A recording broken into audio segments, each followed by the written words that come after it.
All right, thank you everyone. Thank you for attending. We also wanted to extend a thank you to the LABSCon organizers for a great inaugural event so far. So let's give them a round of applause before we get started. So my name is Van Ta. This is my colleague Rufus Brown, and we're both part of Mandiant's Advanced Practices team. We're really excited to be here today to expand on a story that we began telling in March of this year. And so without further ado, this is Does This Look Infected? First, I must disclaim you. All right, so in March of this year, we published research on a persistent, months-long APT41 campaign to gain access to state government networks. Between May 2021 to February of 2022, APT41 compromised at least 6 state government victims, primarily through exploitation of deserialization vulnerabilities in internet-facing web applications. Now, throughout the roughly 10-month timeframe, APT41 used 2 different 0 days. The first was in an animal health management application known as USA Herds, which at the time of our analysis was used by 18 different states. Now, the nature of this vulnerability was in a static machine key that was present in all default installations of the USA Herds application, and so APT41, in possession of this key, could then compromise any server on the internet running this specific application. Now, in December of 2021, APT41 quickly shifted gears to operationalize the then fresh 0 day in Log4j. Now, in the months prior, APT41 and our research revealed a number of net new malware variants, and that remained the same with Log4j. What we were observing was APT41 was exploiting victims with Log4j to then deploy the Linux variant of a backdoor that we call keyplug. Now, this is notable for a number of reasons. Number one, this was the first time we had observed a Linux port of this backdoor for a piece of malware that's been around since at least 2019. And number two, the Windows version of this backdoor was heavily used during the government intrusions in the months prior. So not only are they able to shift gears, switch up and operationalize a new 0 day, but they're able to deploy a new malware capability while still simultaneously operating at state government networks. So a lot of tenacity there. Now, throughout all this, it was pretty clear that APT41 put the P in APT, right? It was frequent that we would begin response at one state government agency only to find APT41 was active in a separate, unrelated agency in the same state.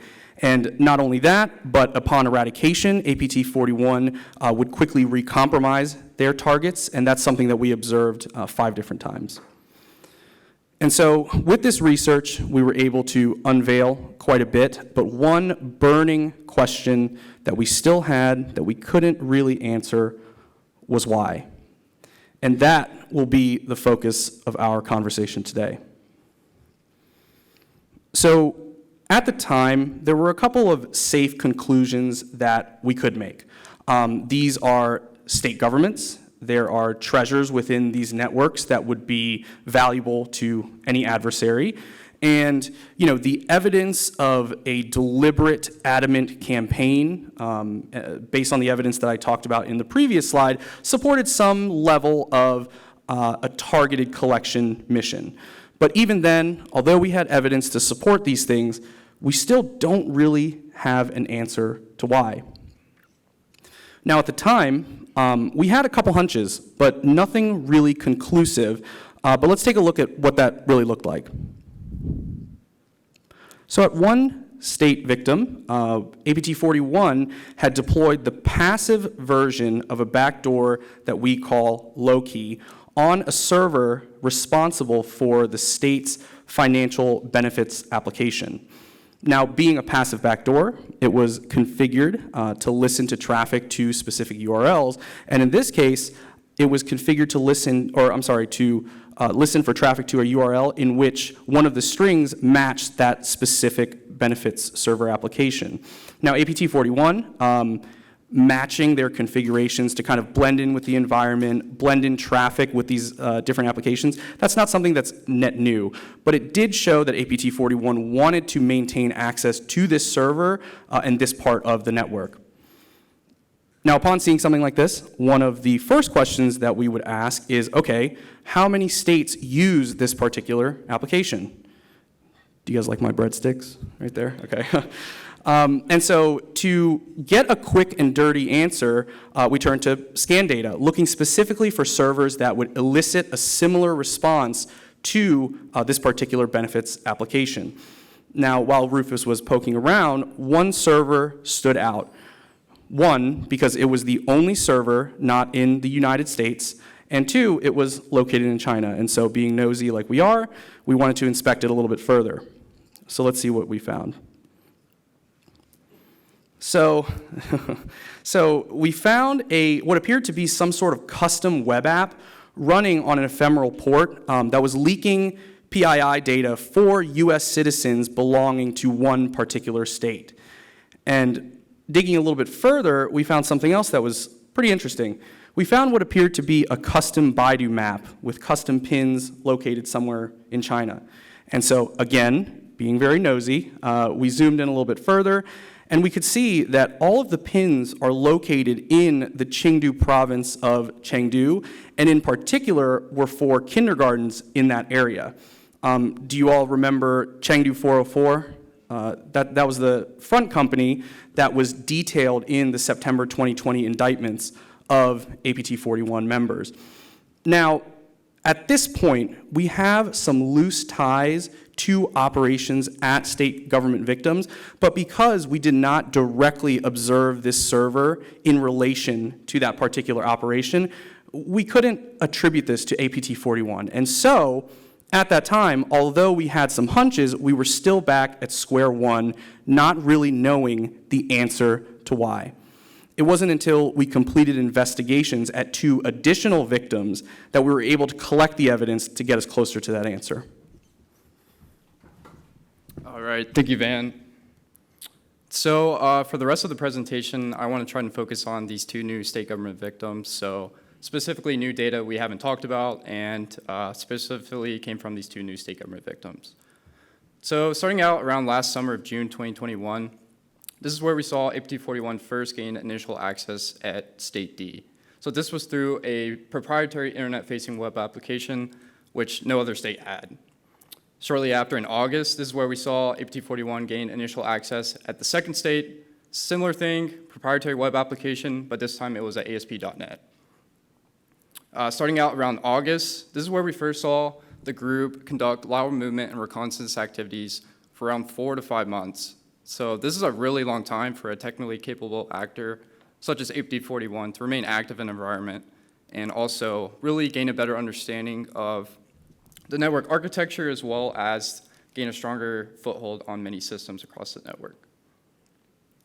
At the beginning of the year, this is where we saw them first laterally move to these state benefit servers and also really conduct some hands-on activity. So they started modifying with different software on the server. It really showed that they wanted to stay on these servers.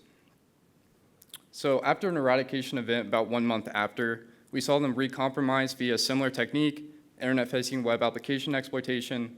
They quickly escalated privileges and got a foothold on over 50 systems in a very short amount of time. So really emphasizing that this group is very technically capable. They're going to find web applications on your DMZ or internet-facing that are vulnerable, right? They have the capability to do that. So the last time we saw any sort of interaction or our last observance of the US state government campaign was around March, and then 1 month after in April is when we saw them turn their focus to other geographic regions and organization verticals. So what helped us put the pieces of the puzzle together, and really what were our big finds? So around, out of 3 dozen systems in a 3 to 4 month time frame, 47% of those systems which were dead-eye infected endpoints were associated to the state benefits architecture, right? That's a pretty large, significant number for really showing what APT41 was interested in while in the environment. Secondly, while we started to investigate these state benefit system servers, we noticed that there was a peculiar malware that was running in memory on the server. This is what we track as fast-pace, and one of the main capabilities of fast-pace is to allow for unauthorized potential database modification. So if you're not too familiar with fast-pace, which is aka SCIP 2.0, was initially discovered and reported by ESET in late 2019. So pretty much this backdoor targets only MS SQL servers for in-memory database manipulation.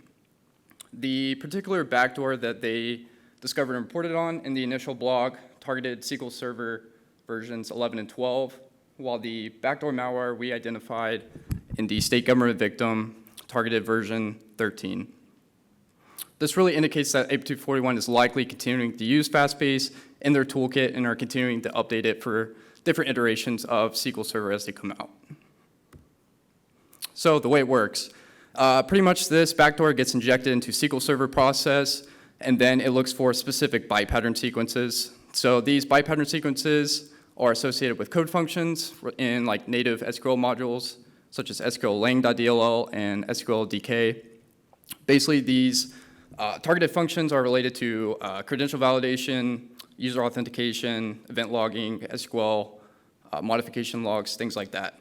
So basically, this pretty much covers up any sort of trace or track of what APT41 was doing on these database servers. So really, really difficult to keep track. I think it's important to note, too, that out of all Mandiant investigated APT41 intrusions, this was the first time we saw fast-pace in use by APT41. So they've been active since, I think, like 2014 as like UNC78.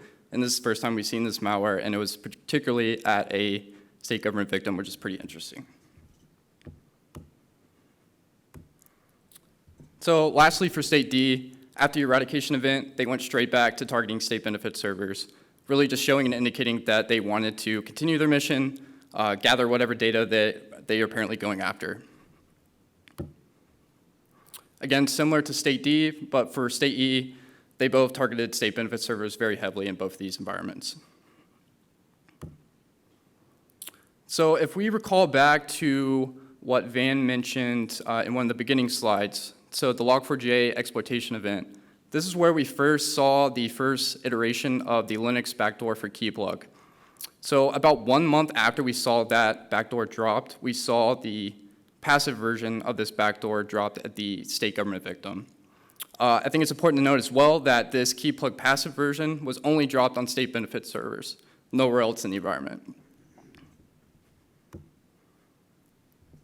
Lastly, so as we continue to investigate these servers in this environment, we saw them begin to tamper with the DNS configuration on the host. So this was a very pivotal point in our investigation and really helped us understand what types of data they were going after. So initially, they began targeting these servers, laterally moved and gained access. Secondly, they deployed malware on these servers. It was just the keyplug Linux passive version that I mentioned. The way it works is basically once it gets injected into memory, it listens on an interface and looks for a packet that contains another like magic byte sequence.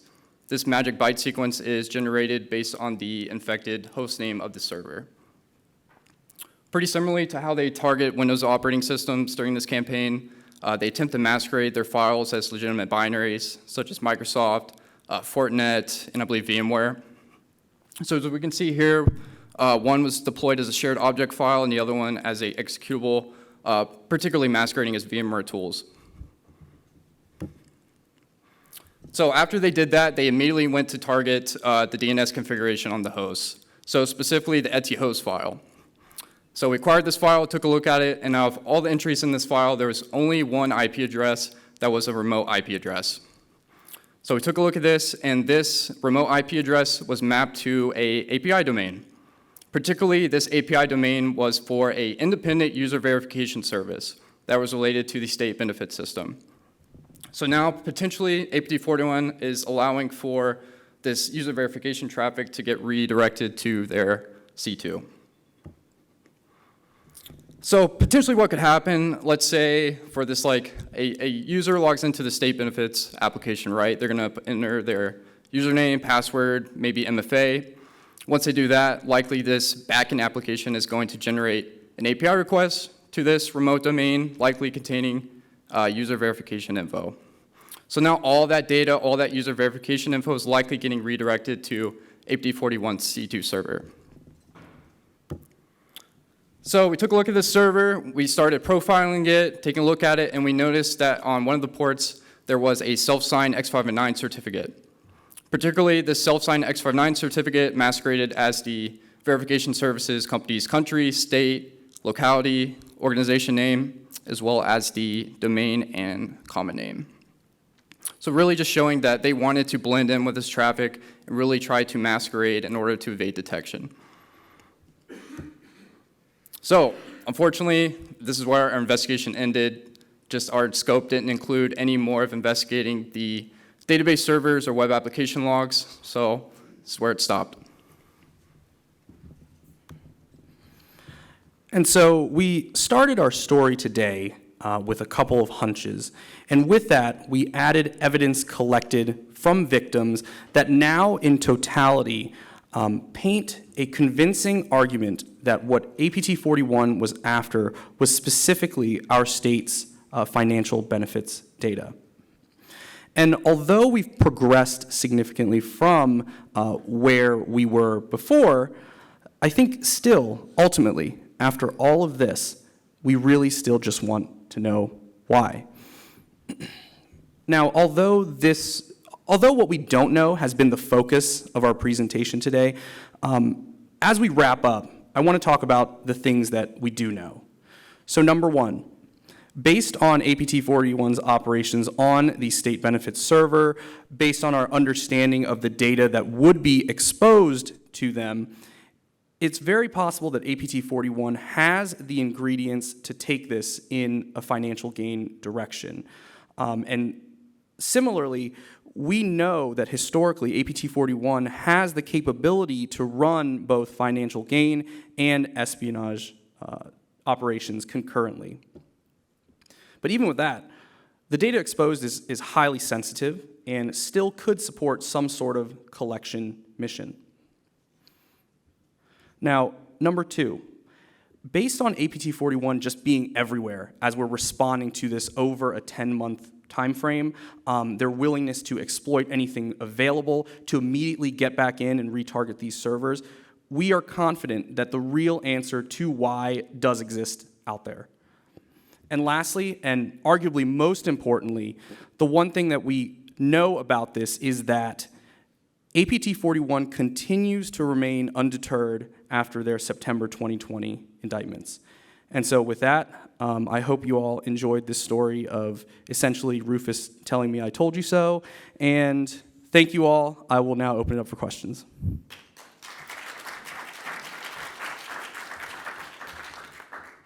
Yes. Yes. That they were using web application vulnerabilities for compromise. Were they using custom tools, or were they known tools, or how would they get able to do it so quickly? Great question. So for a lot of the exploitation before Log4j, they were crafting a majority of WISO serial payloads to exploit deserialization vulnerabilities against a diverse set of applications at these different governments. I don't know if you want to add anything else, Rufus. Yeah, just Okay. WISO serial is mainly what they're using Yep. for like the .NET exploitation. And they've been using that for a while. Yep. So. Yes, sir. Gentleman in the back. I worked in state politics before I did this. I'm wondering if you cross-coordinate the states that are targeted with any of the stuff coming out of your IO department, and then crossing that to like state industrial priorities. Many state level bureaucrats are appointed or put in positions to make decisions on rule implementations passed by legislatures, and thus they are like the backstop to whether things get approved or not, construction, environmental costs, whatever it is. So I'm wondering if you're making connections like across other mandate offerings to tie that together as to motivations for what they're doing. That's a great suggestion. Thank you for that. Like, we coordinated so closely with law enforcement during this, but didn't specifically go down that direction. But this is kind of why we like this format as well of a talk with a lot of researchers in the crowd, so we can discuss this and almost, in a way, crowdsource potentially that answer to why, right? We're able to get almost there, but not necessarily across the finish line, but I appreciate that. Yes? Did you guys drill down on the kindergarten map at all? I'm curious as to why We tried to. We tried to. I'll say that. Yeah. Anything else you want to add? No, it was just that particular map was just on like another running port on that server, and we still have questions on like what exactly that server is. It looked like almost maybe it's something that's compromised infrastructure, but yeah, don't know 100%. And I still think that there is a potential that we did stumble upon some sort of operator box. And based on the information that we have here, we have tried to work with partners that would have a deeper level of visibility into that server itself. Because again, we're mainly dealing with scan data to identify and further investigate something like that. So, yeah. Any other questions? All right. Thank you all so much.